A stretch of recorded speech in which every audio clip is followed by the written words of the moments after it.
guess we're on air, huh? Oh, wonderful. Hi, everyone. My name is Bram. I work at Cockroach Labs as an enterprise architect, and I'm here today with Florian Forster. Forster? Did I pronounce that right? Awesome. Yep. CEO of Caos. And we're going to have a chat about Zitadel and how they've built Zitadel, and specifically, well, including how Cockroach fits into that, which I think will be very interesting. So I guess my first question is, how do you prefer to pronounce an I.A.M? Is it I.A.M or I.A.M? I've seen both. There is even a third one, A.I.M. I often see people use that abbreviation because it's easier to pronounce, but in the end, we call it I.A.M. So, but we're flexible to that. Yeah, I am as well. Wonderful. So do you want to give sort of a brief summary about Zitadel? What makes it unique in the field? Yep. I love to. So the one thing interesting with Zitadel is it's possible to run it on-prem and in the cloud. So we have kind of a same model as Cockroach does. So all is possible. Good old on-prem stuff, hybrid scenarios, and also sole public cloud scenarios. So everything is possible, and that's kind of a big enabler for our customers, because they do not need to think where they're logged in with some provider or not. And Zitadel, in the end, is a good identity and access management solution, or actually we think of it as the solution, but yeah, we built it. So what should we think as well? Sold and that. So one thing that's also special, it's kind of easy scalable, because we just deliver one container image to the customers and everything is in there. It's kind of 60 megs big container image built with Go, and you have even built in the management GUI, which is built in Angular. And so you can scale from one container to thousands of containers without any operational overhead, because we already automated that stuff with some kind of Kubernetes operator, which I like to talk about, I guess, some point in this meeting. And the thing is, what also makes Zitadel special is that we built it on event sourcing, because we thought most of the identity and access management solutions today do not really provide for a great audit trail. And that's kind of a bummer, because that's actually what we think an identity solution should provide. Because in the end, you're the system who is most engaged in security topics. And so you should provide some way of providing your customers with insights, what they're doing with the system. And also, you can use these events for later machine learning tasks like threat analytics and stuff, because you have the events from the past. You even can do redos, and you can do schema migrations without any downtimes and stuff. So it's really cool to see that it turns out successful, but it was a hard ride, I must tell you. So you mentioned how it's built in Go. We made the same choice for Cockroach about 6.5 years ago, I think. Why choose Go over other languages out there? Why not like Rust or something? Yeah. I guess the one decision we made is because we already built an identity solution in Go with our last company we were working for. So we had kind of good get-go, because everybody knew Go, and it was quite easy to start and get some velocity into the development process at that point. And also, one thing that we thought of is a great idea is the balance between speed of developers and speed from the execution side. So it's kind of a trade-off discussion at that point, because there were different languages we considered as well. For example, we also had some looks at .NET Core at that point, but it was a little bit rough around the edges in 2019, where we kicked off the things initially. And Rust also was not that mature from our point at that point for that said specific use case, because the identity world is somewhat in the middle of infrastructure and business application. You can't really point the direction. So you have high traffic on certain APIs, but you also have some kind of business processes. But you're in the middle, and Go was a great fit for us for that exact purpose. And it gave us good development velocity. We had a really good momentum, and we have a really fast code execution. And it's also one of the reasons we chose CockroachDB. We don't tell that often, but it is easier for us to pinpoint errors within our own code if we can read your code. And it did gain us some insights into your product as well. And so we thought of it as a great match at that point. And still do today. So we're still committed to Go, because with 1.16 it gets better and better. And if we somehow see generics in version 2 or something like that, yeah, we're happy to see them, but it's not the game changer from our perspective. So I have a wish list of things I'd like to see in Go as well. I think it's a very similar reason that we settled on Go originally. I remember we dabbled with Rust very briefly, and it just back then, well, 6 years ago, it just was not. Mm-hmm. It was not ready. Today might be a different story, but yeah. So okay, let's talk. Sorry, go ahead. Go ahead. I was just going to move on to the next question, which was So, how did you decide on Cockroach as the database besides the matching programming languages, and what else drove you to that selection? Yeah, the thing is, we settled early on with the decision to build something with event sourcing. I said due to the idea of really getting a great audit trail done. And the thing we did not want to do is like having a lot of different databases for different jobs, even though event sourcing in combination with CQRS would work with that. But you would have the additional burden of operating multiple systems, which is quite expensive from a day 2 perspective. And so we scratched the market for solutions which are cloud native, or at least cloud ready.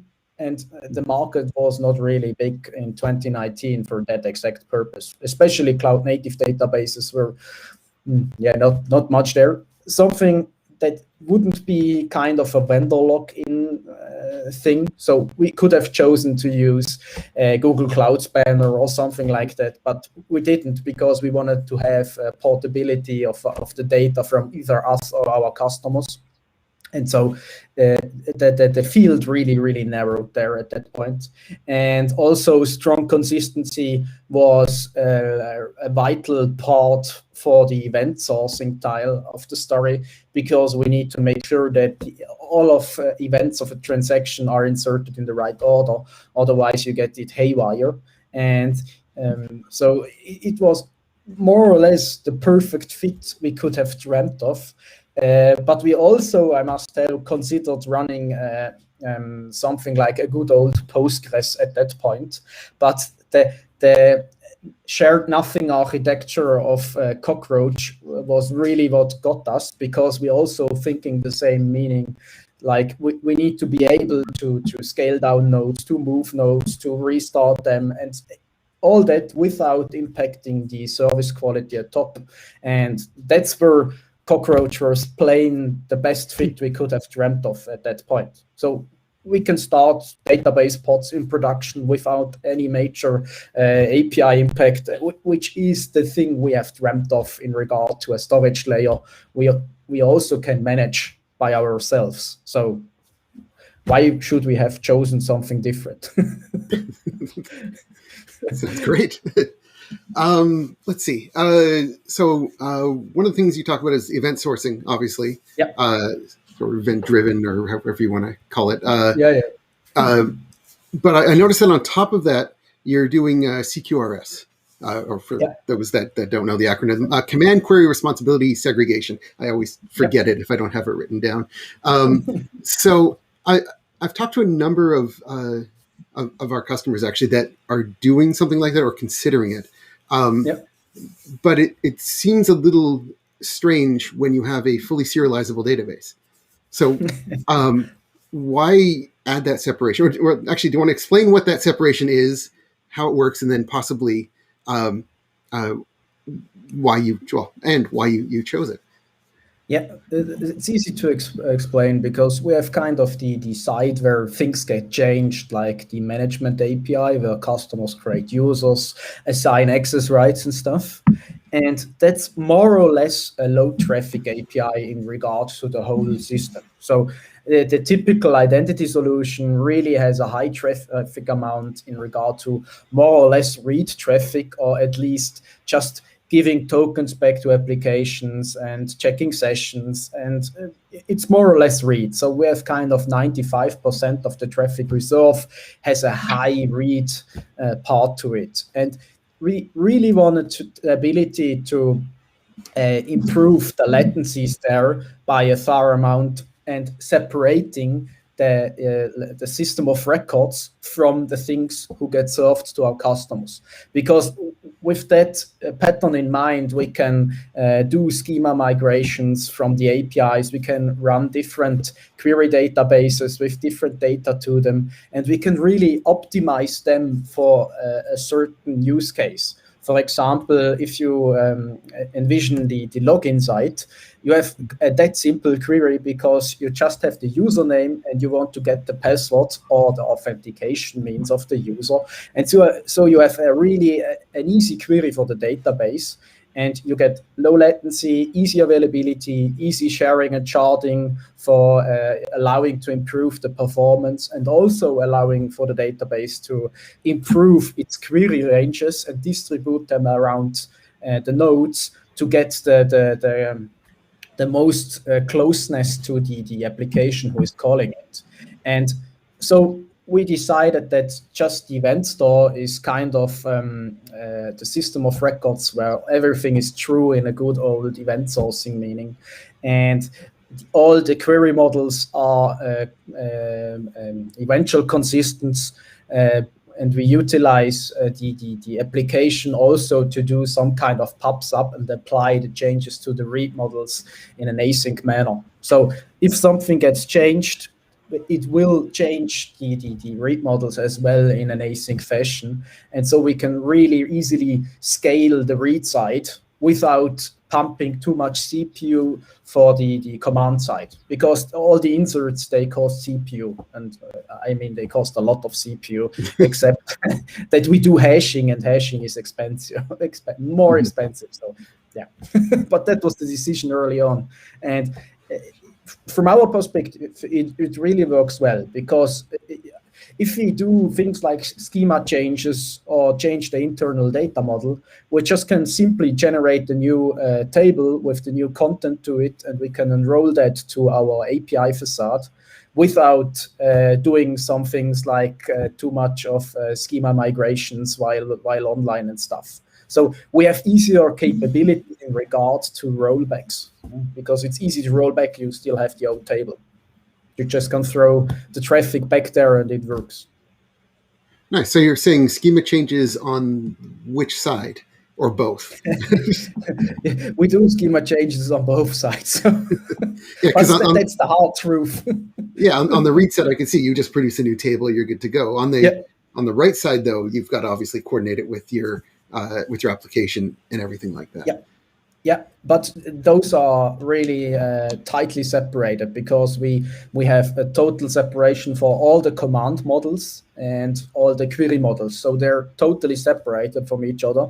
And we have kind of an internal domain model which solves the mapping problem between those two domains. So it's good old domain-driven design in combination with CQRS and event sourcing. So it's kind of those three things which really enable us. But to tell you the truth, the biggest engineering cost we had was designing all those events and putting them together in a meaningful way, because otherwise you will pay the tax in the future, because it's an append-only login event store, and so you want to make sure that everything is thought well through. I mean, the query models, you can throw away and regenerate them. That's easy pie, but the command side really needs to be thought through. Yeah, and you're storing data for a long time. Correct, yeah. Forever, ideally. Ideally, forever. That's actually one of the ideas we have. We want to keep the data for as long as feasible from a storage perspective. I mean, it sums up. So we grow quite a lot in regard to storage. And all the data we have is quite interesting to train machine learning models for threat analytics. And you see where the customer is originating. He changes his IP address and stuff. And so you can really, really excel on the threat management perspective in the future because you have great and understandable data. Otherwise, to parse log files and stuff from a Splunk or something like that is just horrid. Yeah. Your data quality is total garbage. So it's kind of a shift from the engineering cost at that point. Yeah, that's really interesting because you can leverage that data for so much more. Exactly, really cool. For analytics purpose, for threat modeling and threat management, and even behavior analytics. You can do a lot with that data, and all the people today say the new gold is data, and why shouldn't we take part of that? So, yeah, absolutely. So, to get things from the command side to the query side, I read in the use case material that you have some spooler or something like that. Can you talk about that a bit? Yeah, definitely. Because this is that async portion, right? To move it from one to the other. Yeah. So as said in the beginning, we try to engage as little systems externally as we can. So in the early days, and it changed now, but in the early days we decided for, it was a kind of an engineering improvement and learning there. So in the early days we said, come, let's build spoolers who spool like one query model. So for example, the login table gets spooled each second with the new data, and is just a query against the event store, and it pumps the data to the query table. And that worked out well in the beginning, but in the end, we ended up with some strange behavior in regard to how Cockroach implicitly locks tables when queried. And so we had kind of 64 spoolers all constantly hammering against the database, which really did cost us a lot of CPU. And so it got worse at a certain point in time, and then we changed our design a little. We let the spoolers live, but they just now only spool around a 3-minute interval, just to make sure that the data does not get too stale at most things. So it's just more of a stale data prevention at that point. But the real magic happens on the command side, because if something hits the command side and changes data, the internal model from the application is to have kind of a fan-out pub-sub model. So instead of relying on an external pub-sub mechanic, we've built something which translates the data directly to all the read models. And it's kind of a catch-up game there, because if you do need to apply a big difference between the event store and the query side, these jobs are really efficient. So they tend to scale, like you have one event which gets populated to like 60 events in the backend system. And it's quite efficient to handle that in memory with Go. So no big issues there. You can cache it really aggressive as well. And so it's kind of a sync and then async manner, which some people would call read your own rights, or from that perspective. So nothing new there. We just let out an external pub-sub system. We just do it in the pod. And to make sure that we do not get like a too big operation lock, which the async windows get too big, we left the spooler, because they make sure that each 3 minutes, all the read models at least are up to date, and because most of them are not really time critical. So, so if you would need to make sure that something is available instantly, you will end up writing an event, and the validation you have can go by ID to the event store as well. So for example, the login page can even verify by ID against the event store if it needs real-time data. So you have all the options that you need to check whether the data are stale or not, or you can live with the async amount of certain minutes or not. So it's kind of a business-centered decision at that point. We treat it as solved problem in regard to the technical process that happens behind it. I'm just trying to figure out the path in my head as it goes. So you say, okay, I've got a new user. They should be able to log in.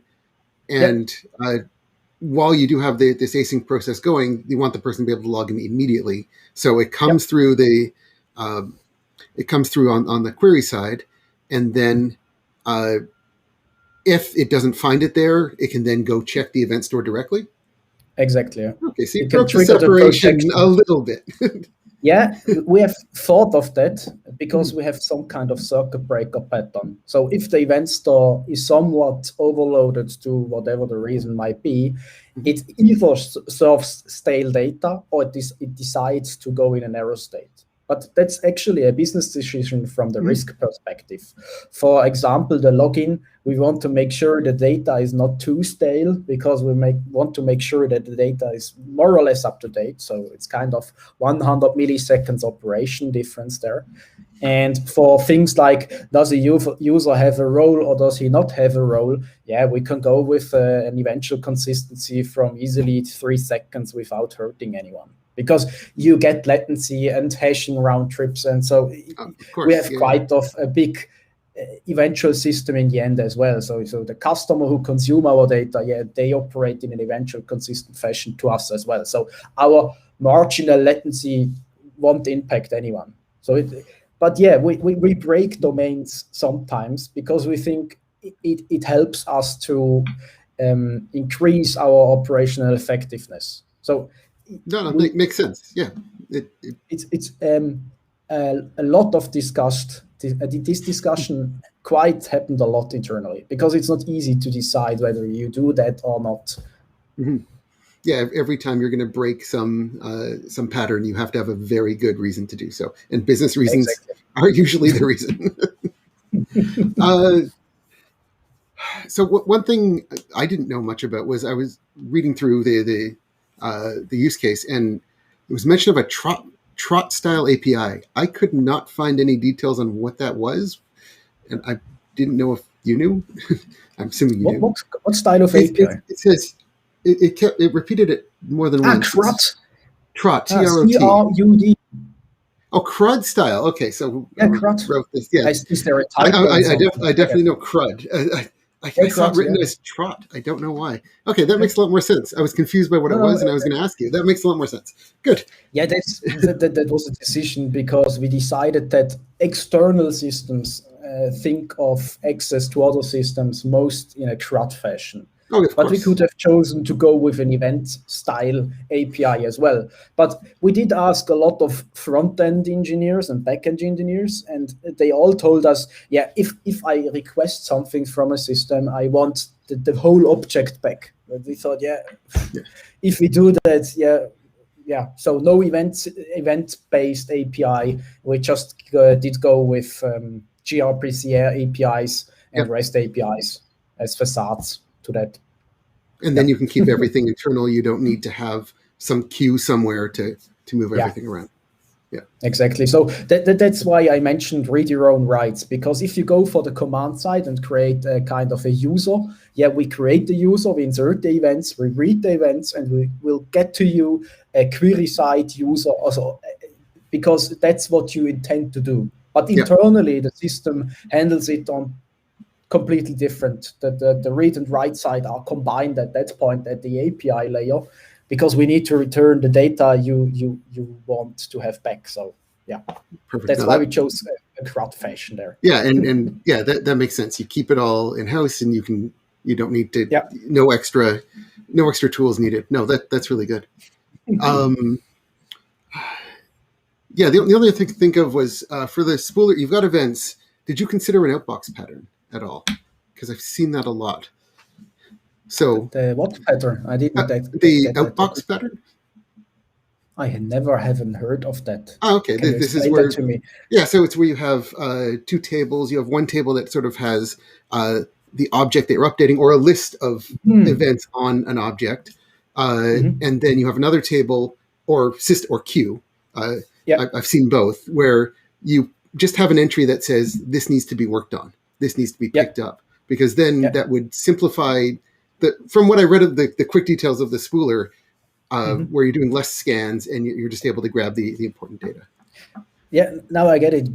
We utilize that pattern for things that do deliveries. For example, where we send emails to customers, or where we send like SMS codes and stuff, because we need to make sure that we track the delivery. So if we need to rebuild something, we can't send all the old emails again. And so we have kind of this pattern applied for certain query models, but just where necessary. All the other ones are instantly updated either by the command side or by the spoolers.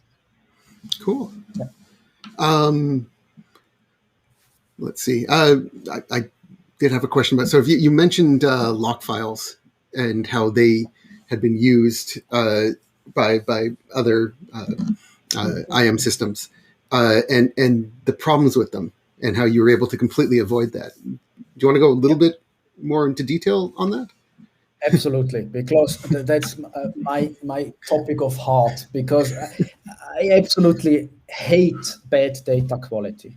And if you need to pass through a lot of logs to build something sane out of it, like who changed what when, which is the normal questions you get with an identity system, it is just plain bad and evil to parse that stuff and get some meaningful out of it.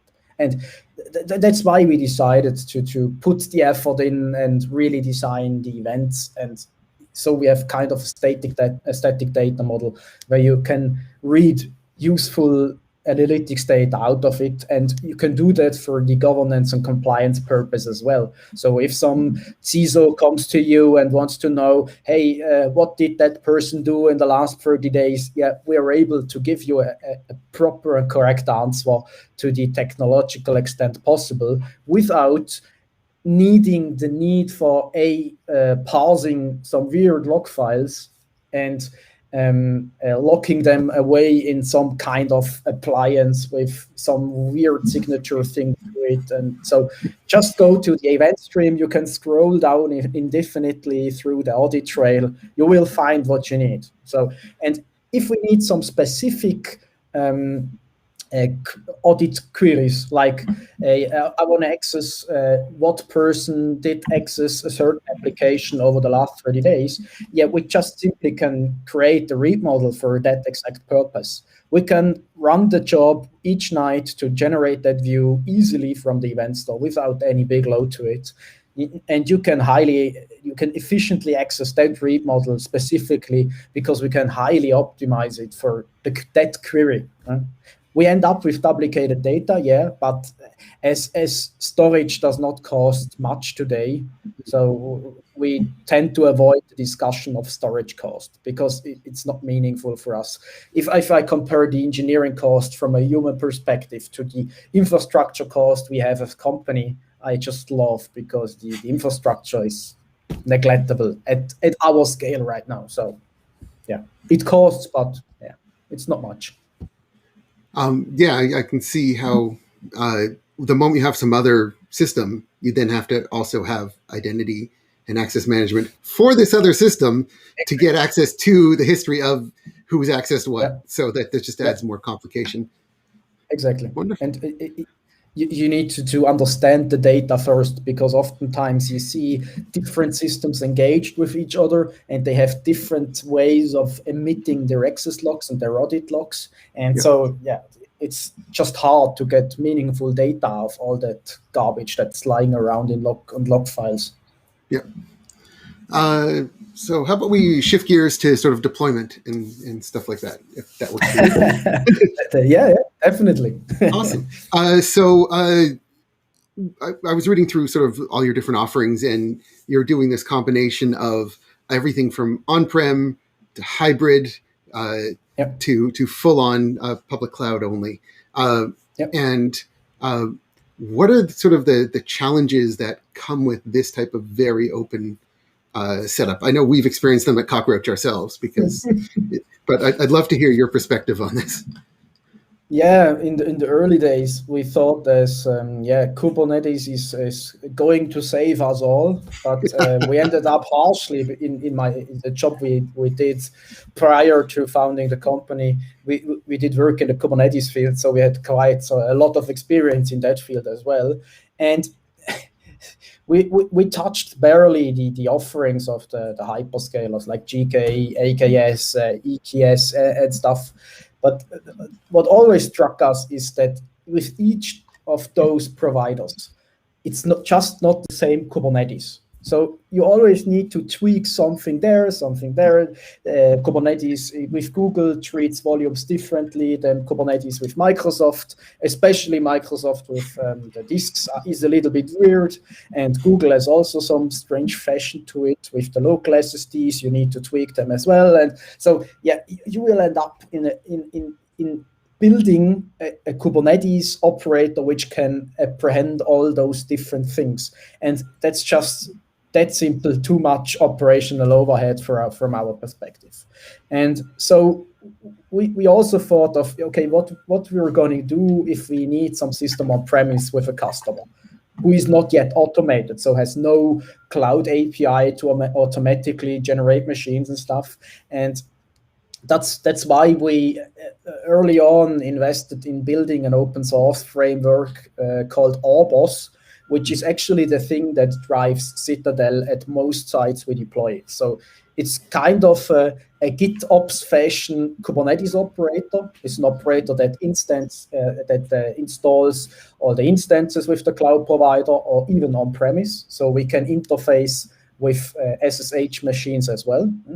And on the top, we run plain I.A.M Kubernetes and install all the necessary tools to it with a third engine, which we call Boom, which is integrated in Orbos. It's just an operator, which installs the API gateway, installs Loki for log monitoring, and Grafana and Prometheus and all that stuff.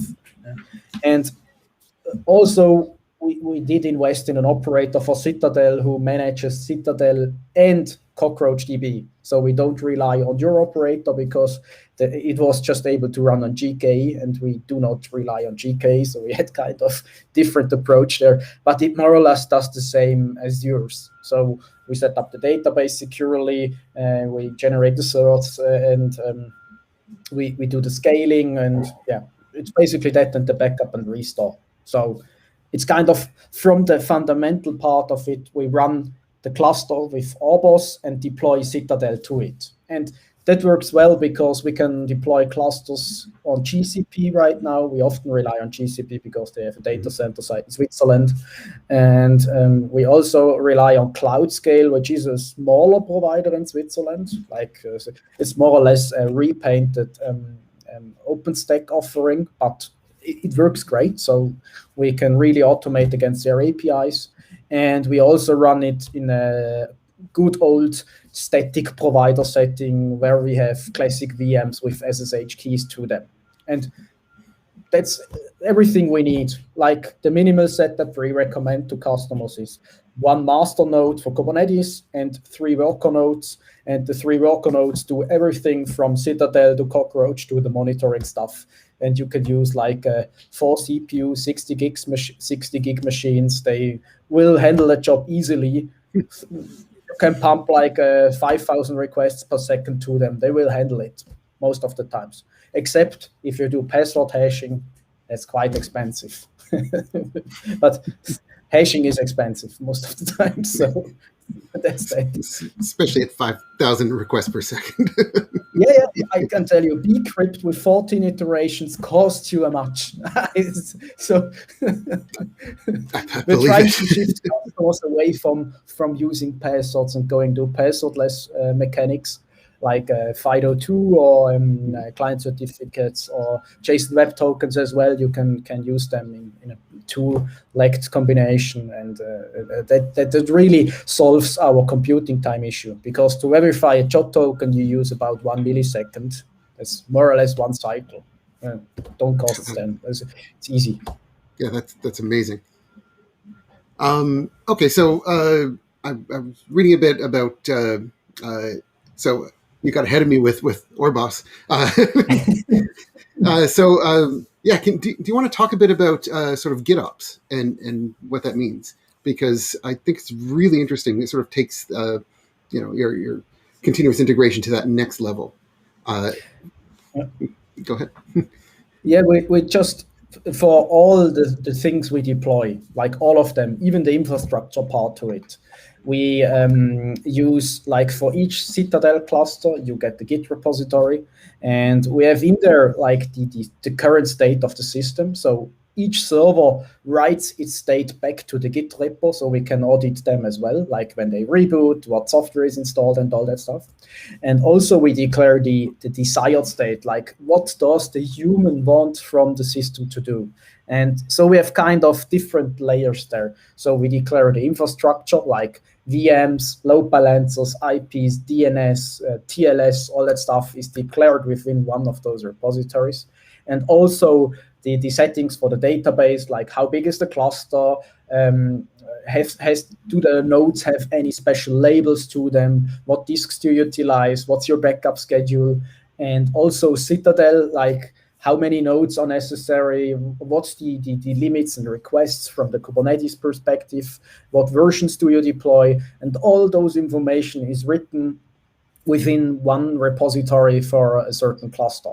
And from the CI perspective, we just use semantic release to release our artifacts in a really straightforward fashion. So we really release like 3-4 times a day, and we propagate some of them through 3 different clusters, like the internal test environment, then the more or less preview environment, and then the public cloud environment. And so we have kind of the process which really helps us to detect failures relatively early, because we run our cloud service and we see errors oftentimes happen, and we can mitigate them before on-premise customer or private cloud customer even see them, because they're fixed and we can reship the next version to them, and then they're fine. And GitOps enables us to do that, because we can change the version for the cluster in our Git repository, and it will update it in about 30 to 60 seconds. They will get updated on premise with them without any way of calling their cluster directly. So we can get rid of those pesky VPN constructs or tunnels who call outwards and all that stuff. We got rid of them because they're just hideous to manage. And if you need to engage with the cluster, you can then use some kind of VPN if it is really necessary. But it's just a fallback measure and not really the happy path from our perspective. And the great thing about GitOps is you get a perfect audit trail. You can do things like commit signing. You can do like the good old pull requests where you can review your stuff. It gives you confidence if you operate such a system. Yeah, nothing. Everything gets looked at before it goes anywhere. Exactly. You have that review cycle, as you just mentioned. Yep. That's The key. biggest impact you can have is if someone breaks your DNS settings or something like that, because DNS, it's the Achilles heel of most of those systems. So yeah. Well, it's interesting because you hear about like how a lot of outages that sometimes, like let's say Amazon has had, is due to someone fat fingering something accidentally and typing the wrong thing, dropping the wrong databases, changing the wrong network parameter. It's so minor. Definitely. And having someone else look over their shoulder or do it remotely via a pull request just changes all that.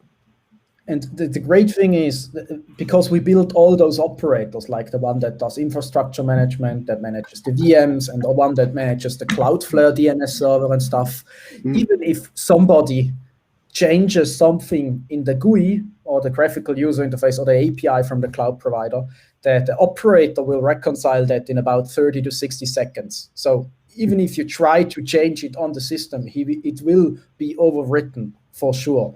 And this gives you really a real high level of confidence, because even if someone tries to change the IP tables on the server, they will be overwritten in the next cycle. And you can make sure every server is exactly the same, every API is exactly the same. And if you need to do something like disaster recovery, just go ahead and restore the data into the database and start all systems again, because the declaration of what you wanted to have is still in your Git repository. You can even revert if you messed up something. So it really gives you confidence at that point. So no magic CI pipeline who does stuff at the end with some magic bash script who nobody understands, or the guy who builds it is already left the company. You see, but you need to invest into GitOps. I can tell you, I don't want to go back ever again, because it's so cool to see that it just works. It's amazing how far it's come from, like, I don't know, my first touch to that would be, probably about 10 years ago, playing on Heroku or something, where, you just submit and, hey, look, this is just working. And now it's a full system. I think that's amazing. There is a big ecosystem growing in that area. Yeah. Let's see. So,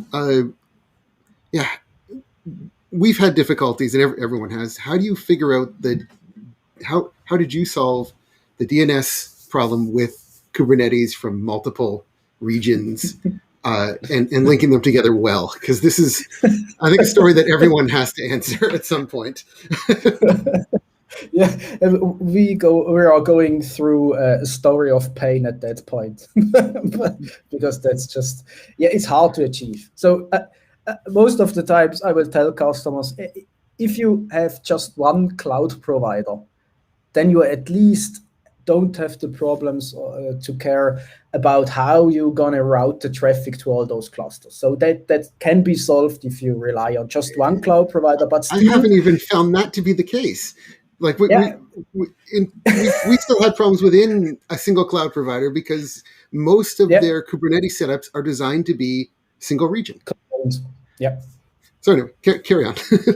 You exactly go to the right direction, and but we just say it is easier solvable within one provider than relying on multiple different providers. And our goal was the internal versus external as well, the different exactly. IPs. And so we have kind of the approach we're running with, which is working but not that great. That's actually, we just run a cluster per region, like one Kubernetes cluster, and we run 3 of them. And we did network them together with a full mesh IPsec VPN construct. And to get things easy for the Kubernetes world, we BGP peer all of them together, like all of them know all routes. And we stretch the overlay kind of over all those clusters. So you get one overlay which is layer 3 routable across all sites. And so we can reconfigure the DNS, the core DNS, to forward DNS queries for a certain cluster directly to the internal IP address of the service on the other side. So at least that's solved from our perspective, but it has an operational overhead to it. And for knowing which clusters are there, we have defined kind of a semantic. We say like the 1.ch.citadel.ch is the cluster 1 in the region ch from the production. And so we have kind of a deterministic way of querying that data, and we can tell the system, hey, please look up the first 3 numbers and you will find all your peers. So it's kind of a combination of good old VPN with overlay networking with Calico, and DNS chaining, as you described in one of your blogs. We did go for that because we did experiment with service meshes, and they're not used for the east-west connections between pods. So most of them are optimized for pod-to-service communication, but not pod-to-pod. And so we we did scratch that idea early on, and the only improvement we see at the horizon is we're tying together with CloudFlare to test their new product MagicWAN, which is kind of a big hub and spot architecture. Like you connect each cluster to one to Cloudflare's network, and they will pump all the traffic within one virtual wide area network. And so it makes the part of operational overhead for the VPNs more easy. But still, you need to do the thing with the BGP between the clusters and stuff. But that can evolve as well, because if Cloudflare at some point decides to establish some kind of route reflector architecture with BGP, we could use that as well to announce dynamically new clusters and shift them around. So that's kind of the evolution path we see for our architecture. Yeah, the Cloudflare MagicWAN. I saw you. I was reading through the blog post, and I just didn't. I just don't know much about it yet. So that's it's quite young and early. Yeah. So is that just a way of? How does that work? Is it is that working? I'm assuming that's not the interpod or intercluster connection stuff. That's just a phone book of where everything is, or it's kind of a cloud router, if you say so. Like we declare static routes, like data center A has 10.0.0.1. Like that's what 10.1 is the data center 1, 10.2 is the data center 2, and you just define like those data centers statically right now, because there is no dynamic mechanic available in their product yet, but they seem to work on BGP there for the dynamic part. And you then like establish GRE tunnels to Cloudflare's network, and you pump the traffic to their cloud router in that case, and the packets get routed layer 3 style to all the different data center sites you have. And it's just, then it's no full mesh architecture from an architecture standpoint. It's more kind of a hub and spot, but the hub is kind of distributed. We just don't see it. And it's Cloudflare, so you know it's very distributed. Exactly. So we don't care. So we leave that to the idea from us is we leave the transport part or the connectivity part to someone who can really do that, because we are no esteemed network engineers. I did hold a Cisco title in my past, but that's not what we try to focus on, because we want to try to give a great identity solution, and we need some kind of east and west connectivity between the data center sites. And afterwards, you just connect your data center by GRE or IPsec tunnel to Cloudflare, and you then use the network to communicate side by side, and you establish kind of the same as we already do by connecting those clusters via the MagicWAN. Yeah. What would that incur? A bit more latency. You're going through some external system, so there will be added latency. But knowing Cloudflare, it's going to be very low.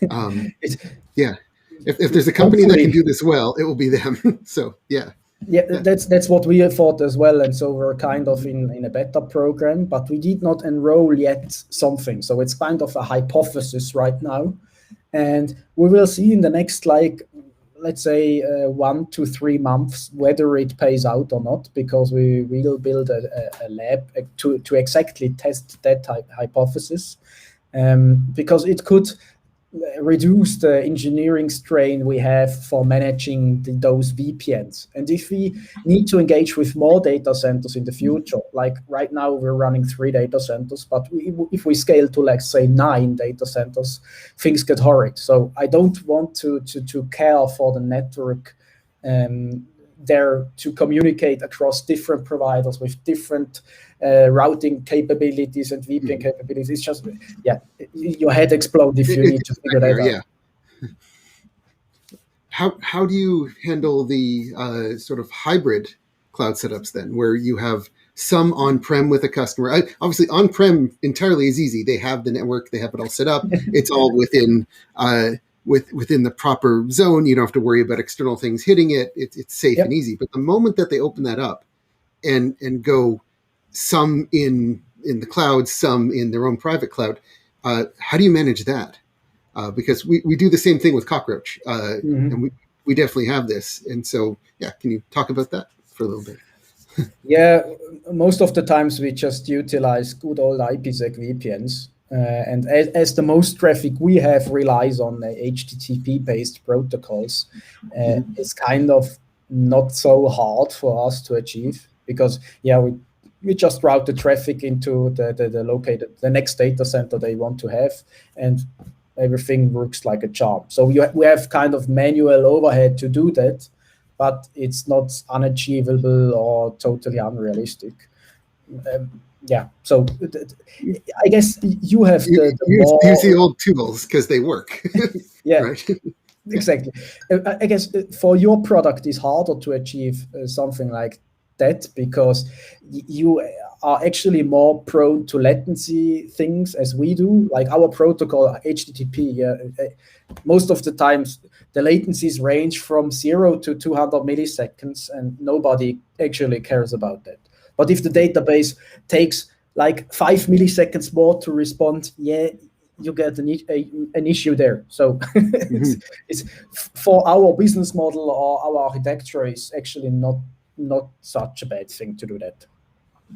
And so when you do this, you are scaling Cockroach alongside, right? Each time you deploy. So in Cockroach is able to handle this without a problem. I'm hoping it should. That's how we designed it. But so you've got customers that are in multi-cloud. You've got customers that are hybrid cloud. You've got customers that are on-prem. This very much matches exactly what we've been building with our direct customers as it is, which is really cool. That's why we chose some database, or in this example, your database, because it really fits the purpose for us, because we have kind of the same vision in regard to where the product is operated and used and how it can be scaled and operated. And it was close to a perfect fit because, and the best thing you did was to include the Postgres-oriented interface against the applications, because with that we can rely on the applications already pre-existing mechanic for communicating with the database. I mean, the Postgres wire protocol. Yeah. If you invented there some magic gRPC interface, I guess it would be hard to gain some traction because people know Postgres. I mean, it just works.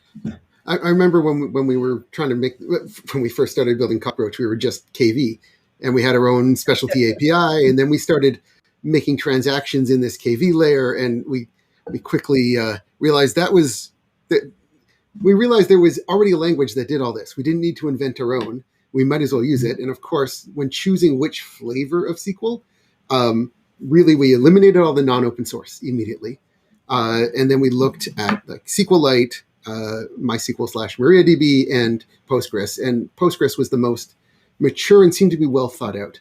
And we really liked the direction that it took for SQL. But we borrowed things from all the different flavors of SQL. We'll gladly, if there's a good idea, we'll incorporate it. So as we should.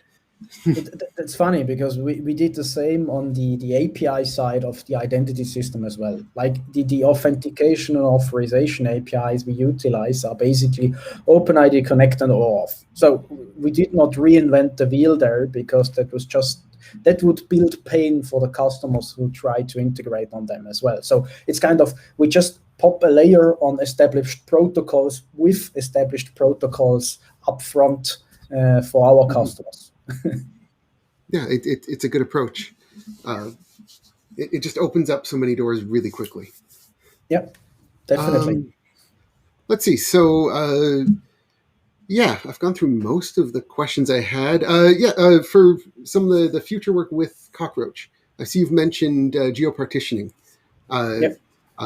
before. Can you elaborate on how you would use our Geo-Partitioning? Yeah, there are actually two things to it, but I did mention just one right now. That's the thing. If we need, or we would like to scale our system to Europe eventually, we hold data from Europe already, but at some point in time, we might decide to host some data center sites within Europe. And at that point, we would like to give the customers the ability to decide where their data are stored. I mean, we can't guarantee where they are processed, but at least we can guarantee where they are stored. And that's why the geo-partitioning feature could come in handy in our future.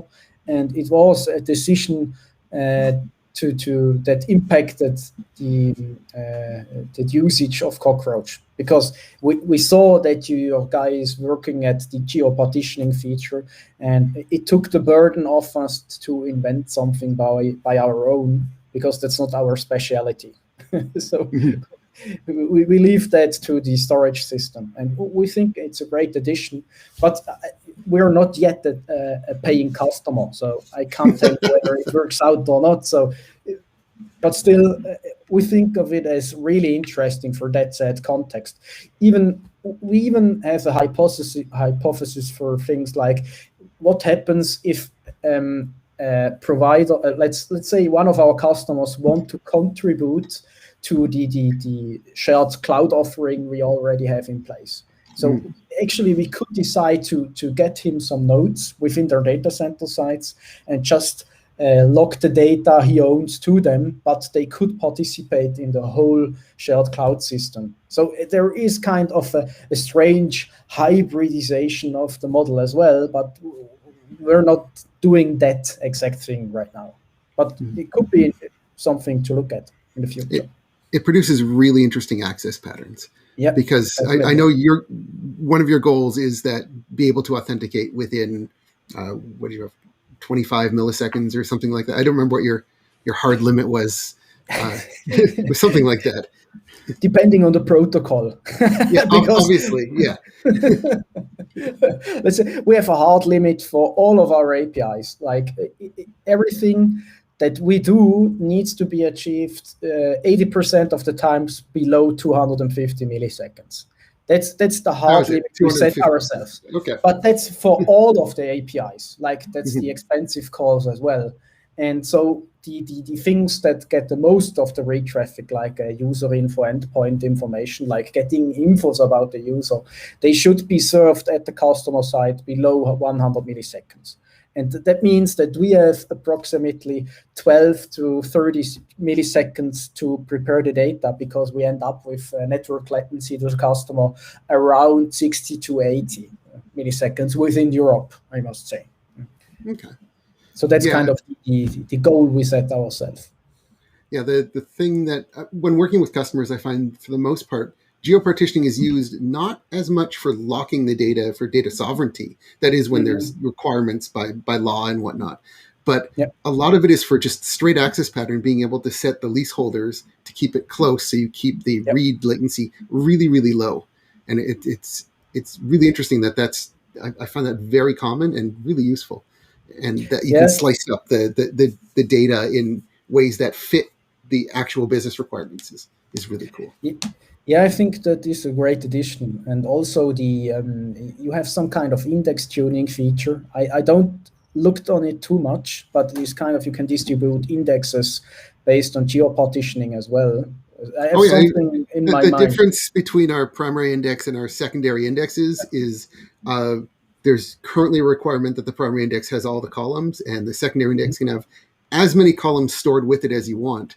And then you can do the same type of partitioning and leaseholder management. So for read access in the secondary index. So you can do things such as put an extra, so we call them duplicate indexes. You can put as many as you want and make that access pattern go. But of course, there's always a cost. And the cost is obviously write latency in that point, because you have to write to all those indexes, because we are always consistent and and always synchronous with all of that. But that's the point, I guess, where both topics fit great together, because event sourcing and always consistent really works great together. And if a system can define on its own, like what is the eventual guarantees you're giving your customers, you're absolutely fine, because you have the system of record, which is consistent, and you have an index, which is consistent on its own. an index, I mean a read model, and the async part between them is just a plain business decision. How much you want to, how much power you want to cram to solve that problem, and that works great. Yeah, you could even do things like optimize read models for certain locations. Like you can define a read model with Geo-Partitioning, which is just serving Germany, and you could define one that is serving Switzerland, and so. Yep. You could even go one step further and use a partial index, since we now Exactly. have them. So you only have the slice of data that you want and put it where you want, and have it all work that way. So a lot of possibilities, and we absolutely adore that, because it's an interesting takeaway from the capabilities of your database. It's wonderful. I love hearing it, obviously. Yeah.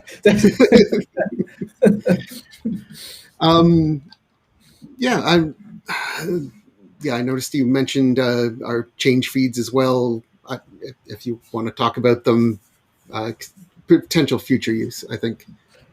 Yeah, the change feed discussion could be interesting for us to get some of the async work we do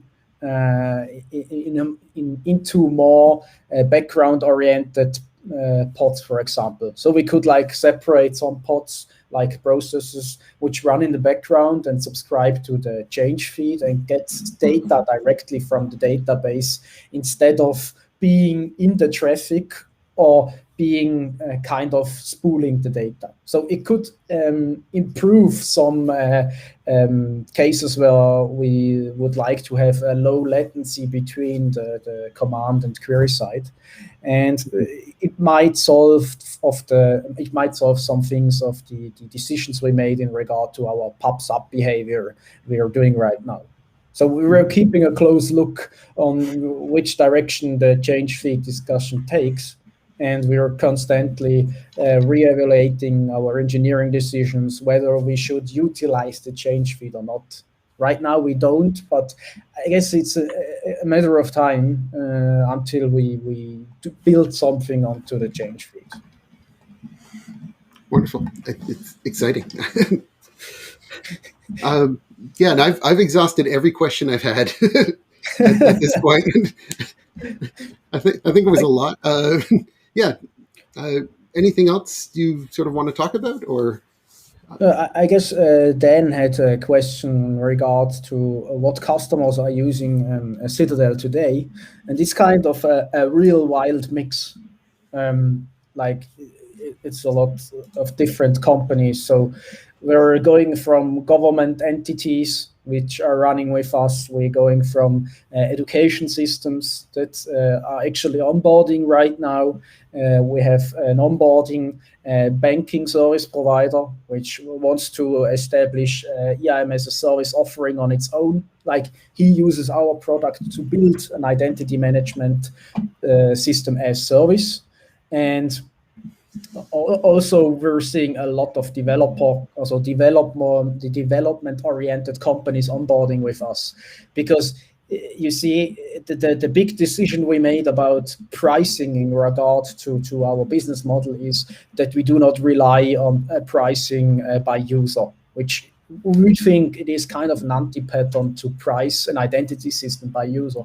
It's easy money, so to tell, but in the end, you get bad scaling factors and bad security. And a security system shouldn't hinder security adoption. And so if I'm going to rant about our competitors, it's just plain simple and stupid to charge extra for security features like passwordless authentication and stuff.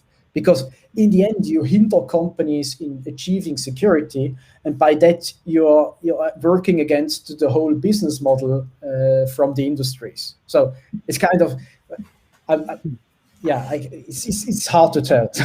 So we decided more or less on a CloudFlare approach, where you can easily onboard with a free tier. Like you can today in our cloud go and make your organization, and you can pop in as many users as you like.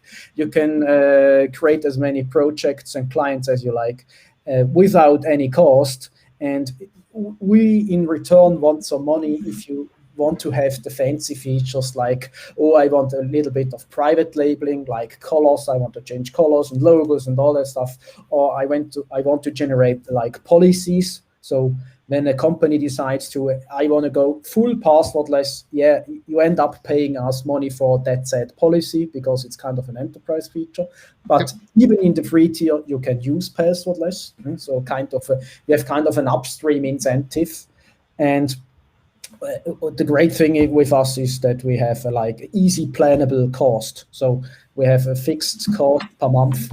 And if you have really high scaling cases, yeah, I guess we can better handle them than any normal small IT provider because we're really razor sharp to that set market.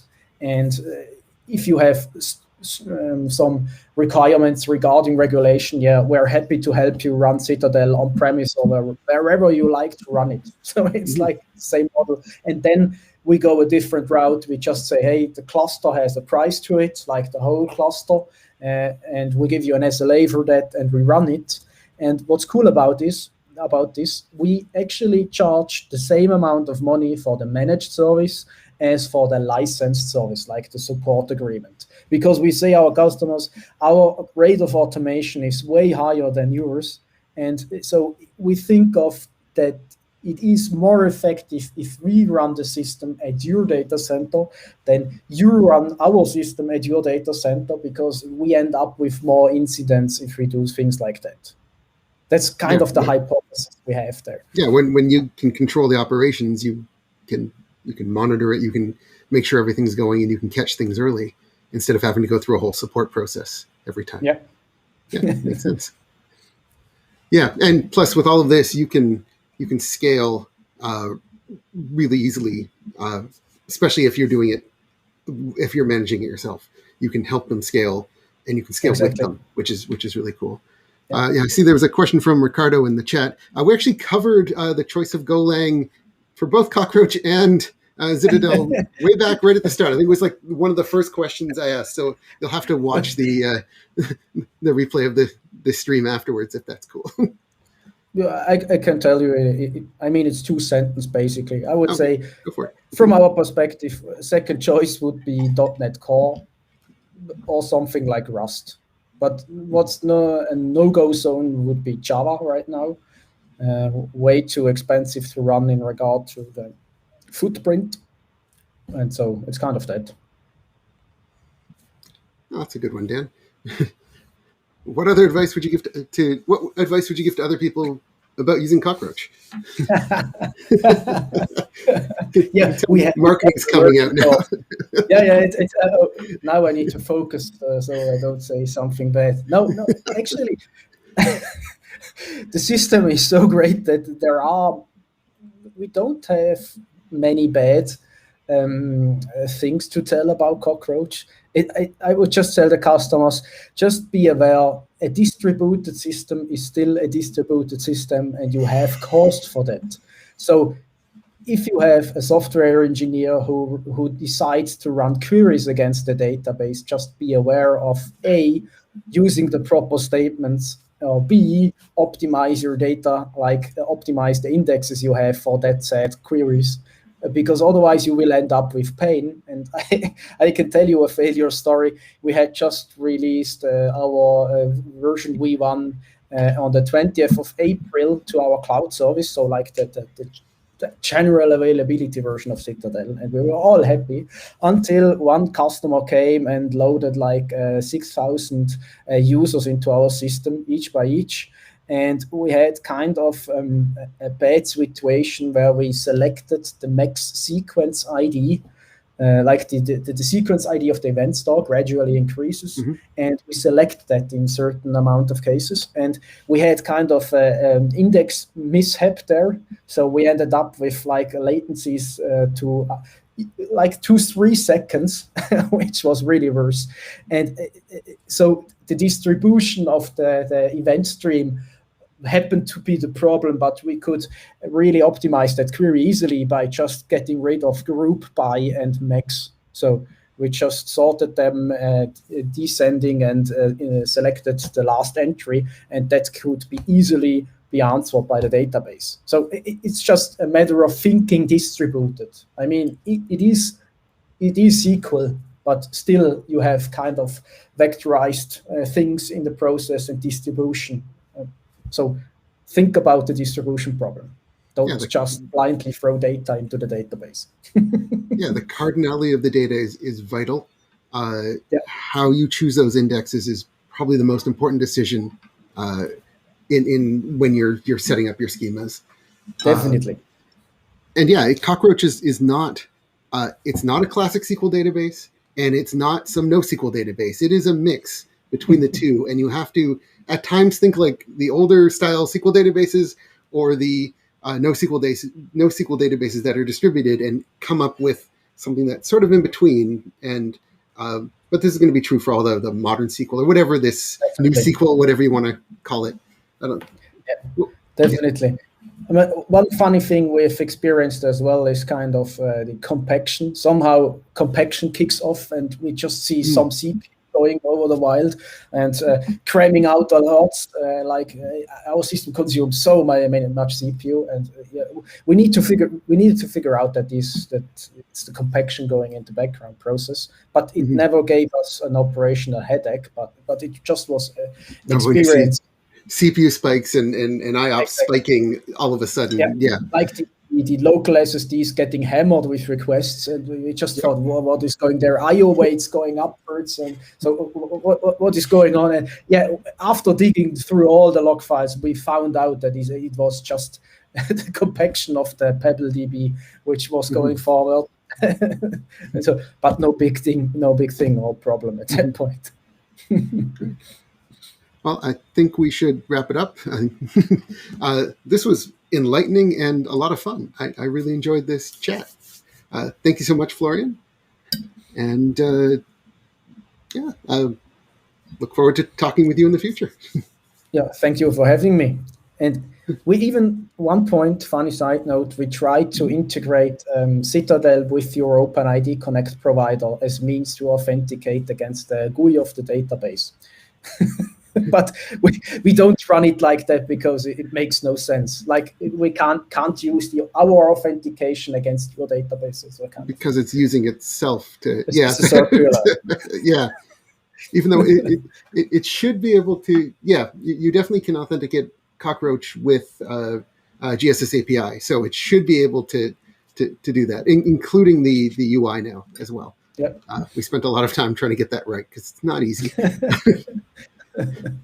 Great. Okay. Thank you so much, and thanks everyone for tuning in. Thank you. Have a great day and a nice weekend in a few hours. Have a good evening.